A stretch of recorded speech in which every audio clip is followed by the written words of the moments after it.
जय श्री बालाजी महाराज। श्री शिवाय नमस्तुभ्यम। ईश्वर की कृपा आप सब पर बनी रहे। बात करते हैं धनु राशि की 7, 8, 9 और 10 मार्च 2024 के राशिफल में क्या कुछ लिखा है धनु राशि से जुड़े जातकों के जीवन में। धनु राशि से जुड़े जातकों के लिए इस समय उनके सोचे हुए सभी काम समय पर पूरे होते नजर आएंगे, जिससे उन्हें हर्ष और उल्लास अपने हर गतिविधि में नजर आएगा। ये हो सकता है कि इन सब के लिए उन्हें अतिरिक्त परिश्रम और प्रयास करने की आवश्यकता पड़े, लेकिन डर के आगे जीत है, ये भी निश्चित है।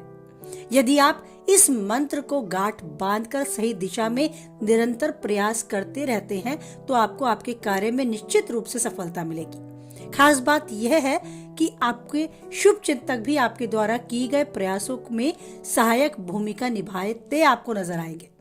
नतीजन आपके कामकाज में आने वाली तमाम मुश्किलें आसानी से दूर होती नजर आएंगी। अचानक से आने वाली कुछ दिक्कतें आपकी प्रगति में बाधक बन सकती हैं, जिसके चलते आपका कामकाज में थोड़ा प्रतिकूल प्रभाव पड़ सकता है। आप मानकर चलें कि समय पर चीजें अनुकूल तरीके से संपन्न न होने पर आप थोड़े परेशान भी हो सकते हैं, लेकिन ऐसा लंबे समय तक नहीं रहेगा।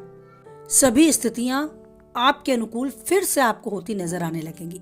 करियर कारोबार की दृष्टि से भी ये समय बेहतर मुकाबले का रहने वाला है। इस दौरान आपको व्यवसाय से जुड़ी बड़ी सफलता या फिर उससे जुड़े कुछ शुभ समाचार की प्राप्ति के भी अच्छे योग हैं।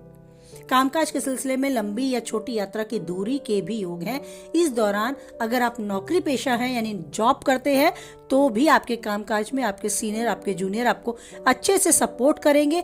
हो सकता है आपको अपनी बात रखने के लिए एक्स्ट्रा एफर्ट्स डालने पड़े, कुछ अतिरिक्त परिश्रम और प्रयास करके उस दिशा में बढ़ना पड़े जो दिशा आप चाहते हैं, लेकिन आपके अनुकूल स्थितियां होती आपको नजर आएंगी, ये तय है। घर और परिवार की बात करें तो परिवार के संग आप तीर्थ स्थल पर या फिर कहीं घूमने जाने की भी प्लानिंग बना सकते हैं और ये सौभाग्य आपको बहुत अच्छे से प्राप्त होगा। आप बहुत अच्छे से आनंद से अपने परिवार के साथ समय बिताएंगे। परिवार के वरिष्ठ वर्ग के व्यक्ति भी आपको पूर्ण रूप से सहयोग करेंगे, बस आपको उनके स्वास्थ्य के प्रति थोड़ा सचेत रहने की आवश्यकता है। बात करें आपके प्रेमी और वैवाहिक जीवन की तो उसमें भी केवल और केवल आपको ध्यान रखना होगा अपनी वाणी पर। कुछ भी ऐसा ना बोल दें जिससे आपके प्रेमी को या आपके जीवन साथी को ठेस पहुंचे, उनकी भावनाएं आहत हो।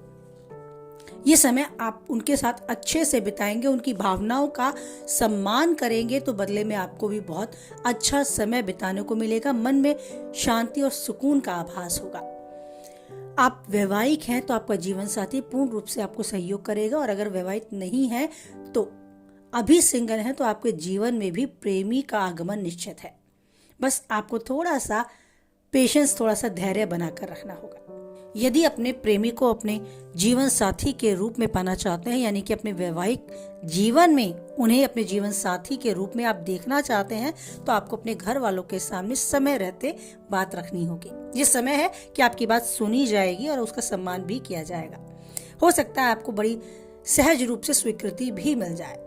तो समय के मूल्यों को समझें, आसपास के माहौल को देखते हुए अपने प्रस्ताव को अपने घर के वरिष्ठ व्यक्तियों के सामने रखें। आपको ध्यान रखना है घर के सकारात्मक उस ऊर्जा का जो हर असंभव चीज को संभव कर देने का दम रखती है। तो घर के वातावरण को आनंदमय बनाएं और फिर अपनी बात को सामने रखें। ये समय आपके पक्ष में है, हर तरीके से आपको आनंद देने वाला है। बस आपको खुद से उसकी जिम्मेदारी लेनी होगी कि घर के वातावरण को या आसपास आपके कार्य क्षेत्र के वातावरण को आप किस रूप में आगे दिशा देते हैं। कुछ जिम्मेदारियां आपकी भी बनती हैं। बाकी आपको ध्यान रखना है आपकी खुद की सेहत के प्रति भी। पहले कोई बीमारी उभरने ना दें और नई किसी बीमारी को जन्म ना मिले, इसके लिए आपको जरूरी है अपनी दिनचर्या को अनुशासित करना, अपने खान पान पर विशेष रूप से ध्यान देना।